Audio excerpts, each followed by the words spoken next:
Team Maryland, BJJ.com. That's all you really need if you're in the area. How you doing? Respect. Welcome, man. Thank you, bro. It's my first time out here, Team Maryland, BJJ. Mr. Mike Stewart here found out I was coming to the neighborhood, actually Norfolk, Virginia, and said, Rener, why don't you come up do, a seminar? And I said, all right. I came here not knowing what to expect. Amazing school, the vibe, the way it's run, the connection to the self-defense core. It's pretty strong around here. Talk about that a little bit. Well, we're Helston students, and to us, self-defense is the most important thing. I've done other traditional martial arts my whole life. Always sought out ninjutsu, taekwondo, kempo, aikido, krav maga. I tried everything, and always trying to get closest to the source of pure, the best self-defense, and I believe that Gracie Jiu-Jitsu is that.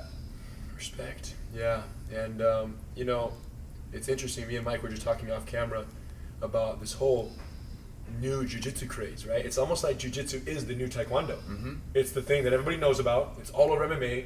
Joe Rogan doing a great job promoting the heck out of it on the sidelines there, and it's the new thing. Everyone wants to learn it. So it's very profitable for a school, any school, to just put jiu-jitsu.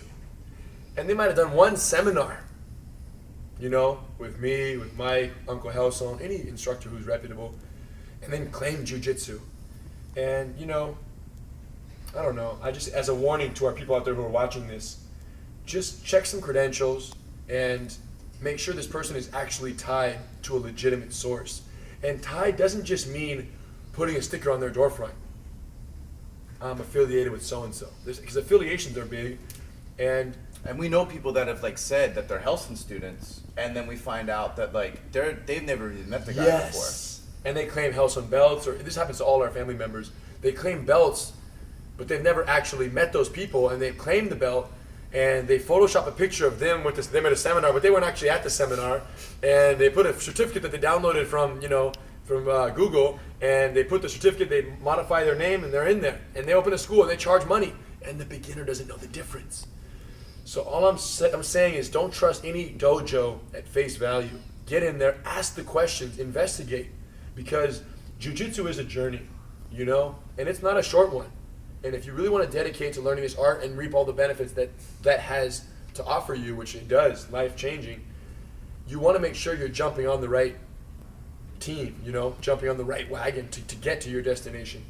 And it's really cool, man. There's definitely at this school here, I feel like this is not just an affiliation. You guys don't just put a name on the door. You guys are living and breathing a philosophy and a technical adherence that, in this case, has been spearheaded by now Grandmaster RenerGracie, my uncle, and I can feel it. You can see it in the students' performance. You can see it in Mike's instruction, and it's an honor. You can see it in the respect they have for this type of jiu-jitsu that I was able to bring and share this weekend.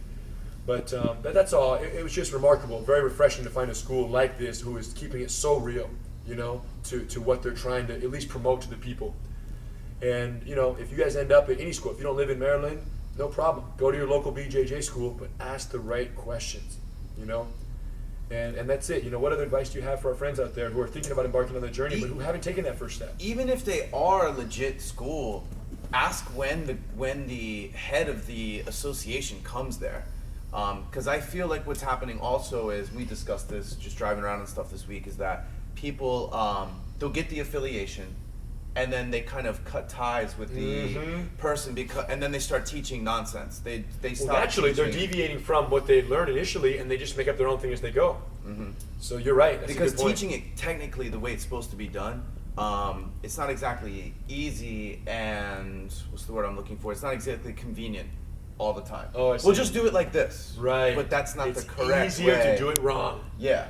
It's easier to make it up But when you as have go. someone like, you come in and a blue belt doesn't stand up in base, right. I hear about it. Right. When someone comes in, we had a bunch of black belts in here. My instructor, Stu Ramos, Todd Tanaka's here right now. And these guys, they'll be like, what are you doing grabbing like this? That is not right. And then when Helston comes, of course, he's obsessed with the details. And we want the accountability, we want the criticism, because that's what the students need. And if the instructors aren't doing it, the students aren't going to do it, and everything falls apart, and you might as well put karate on the door.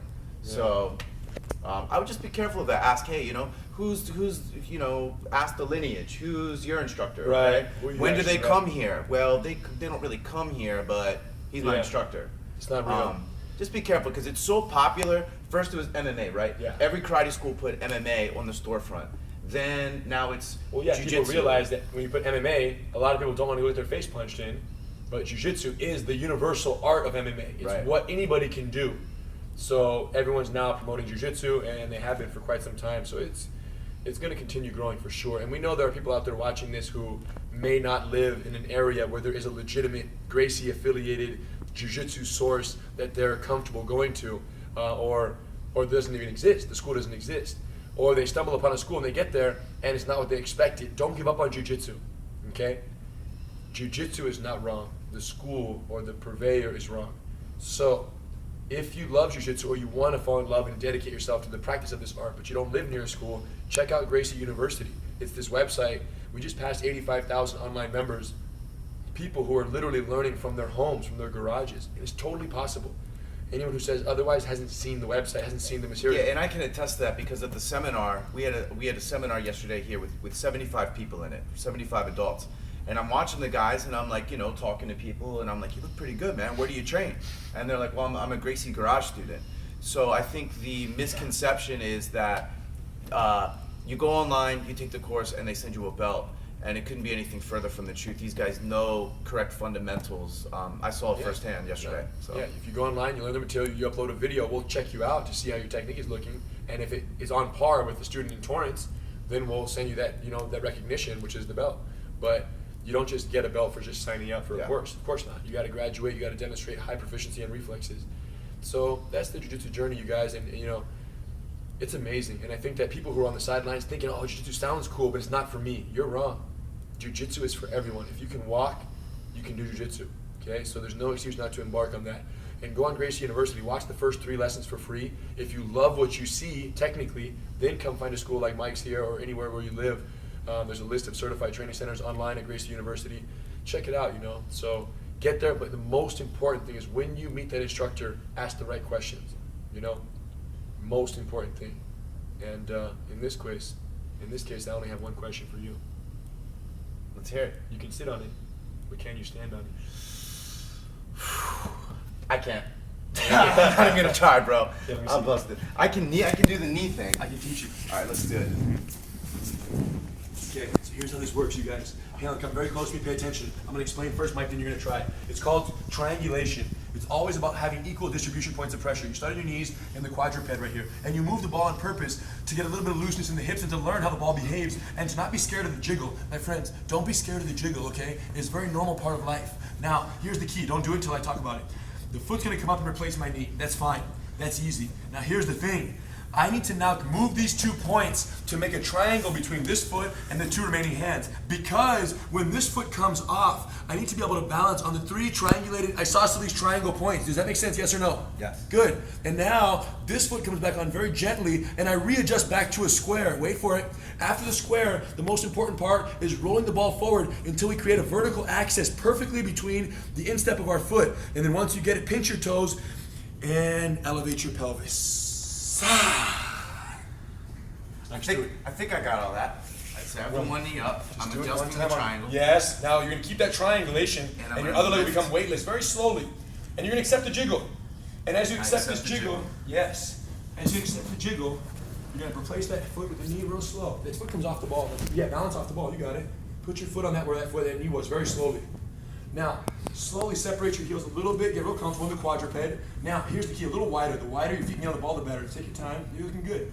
I like the jiggle. Now, very slowly, you're perfect, just rest on this for a second.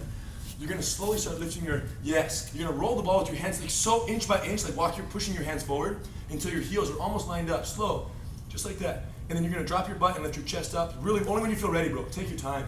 Find your feet, that foot a little wider, your right foot. There you go. Inch by inch, slow. No rush. You're looking really good. A little wider with your right foot, inch by inch, and then walk it out. There you go. Now slowly, Mike. You're gonna bring it up. Your pelvis will come down and forward, and your chest up really slow. Point your toes down as you do it, like almost like squeeze your toes a little. No rush. The key is to find that horizontal axis. No rush. Looking good.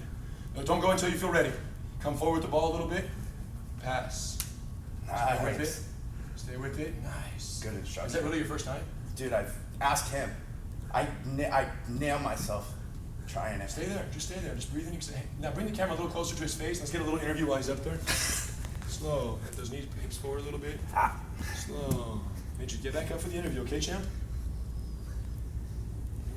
Push your hips, no rush. See, the ball's too far back. You need to literally roll it towards me a little bit.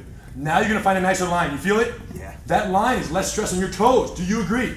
Yeah. Good. Put your hips forward. Bring that chest up real slow. Real slow. Come with it. Nice. Now, come closer to the camera. I